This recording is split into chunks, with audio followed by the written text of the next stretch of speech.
Okay, well, here's another reason, and there's many more, why you don't want to ever get involved with a for-profit college. There's a whole bunch of them that went out of business, and they're sticking kids with all the money that they borrowed. They're not getting a degree or anything.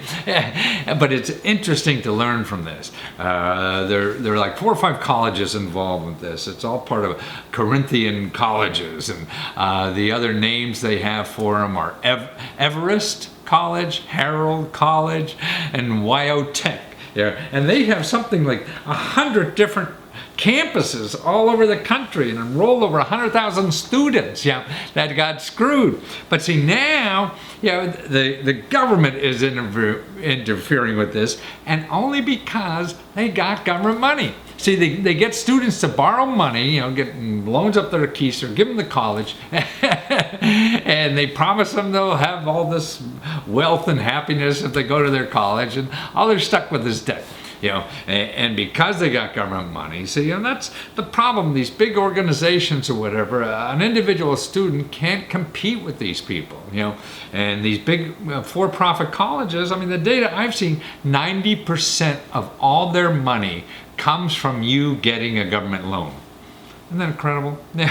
And the data on how much they spend on education is nothing compared to traditional college. All their money goes into marketing and all this other kind of stuff. I mean, I've seen data that just show that it costs them. An average community college will spend 2 or 3 times more educating a student than one of these for-profit colleges, and it's costing you 10 times more than it would at a community college. So it's nonsense.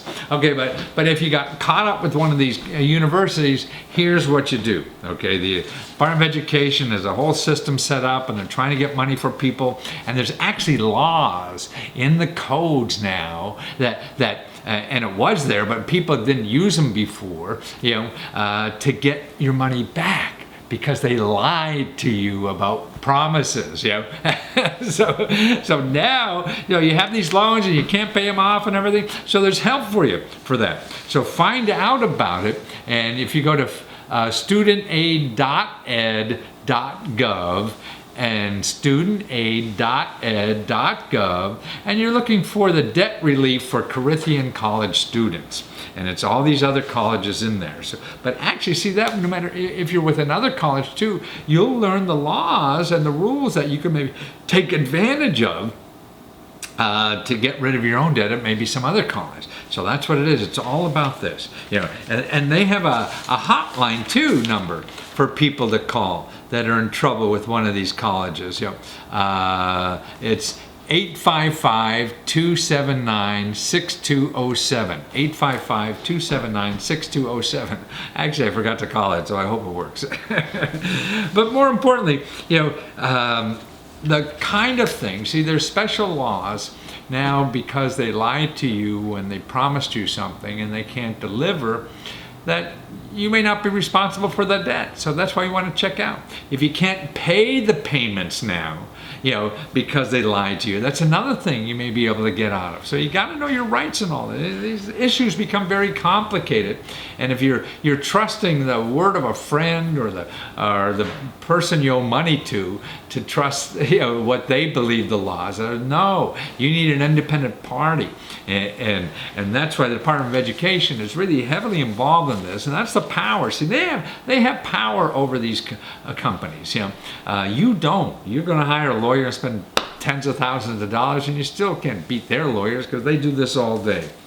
But here's some data too that they were talking about, in this agreement that says for-profit students pay up front on average, 4.5 times what they would cost attending a community college. You're paying 4.5 times more, 450% more than at a college. Also, more than 80% of the students at for-profits borrow federal student money to pay for college, while only half the students do that at public universities. So 80% of the students are borrowing money from the government to go to the for-profit universities, and then they have to pay it back. At community colleges, only half do, because it's so cheap they don't have to borrow money. They get a Pell Grant. They get a grant to do it, and they pay for everything. Also about default rates. Ultimately, students at for-profit colleges represent 11% of the total education population, but 44% of the student loans that are defaulted. So in other words, 44% of all student loans that are defaulted are from for-profit universities, but they only represent 11% of the students. So man, so 11% of the students that go to for-profit universities, for-profit, not non-profit, for people there just to make money, for-profit universities account for 44% of the defaults in student loans. Now that's a clue, isn't it? That's why, I think it's almost immoral what these people do. Sure, they find the law or whatever and skirt the law, but whether it's legal and immoral are two different things, Taking people who don't know their options or whatever and promising all these things that they're going to get all this, and the current administration trying to regulate this more, man, because you could get a better education for a fraction of nothing at a local community college, than what these guys are doing for you. And they overpromise, of course. They spend all their money on marketing. You go and advertise, like you're looking for a grant for college. If you do that, a scholarship or grants, most of it is all financed by these for-profit universities. All their money is going on the internet and marketing money. That's why you put in Google, I'm looking for, a grant to pay for college. Man, you put your name somewhere and you're going to get called from one of these people. Who say, come to my college and pay $20,000, $30,000, $40,000 or whatever, and I'll be your best friend until you get the loan to pay me, and then you'll never see me again. So be wary, be careful. Boy, it hurts my heart when I see all this stuff that's going on, about these for-profit universities. So stay away if you can.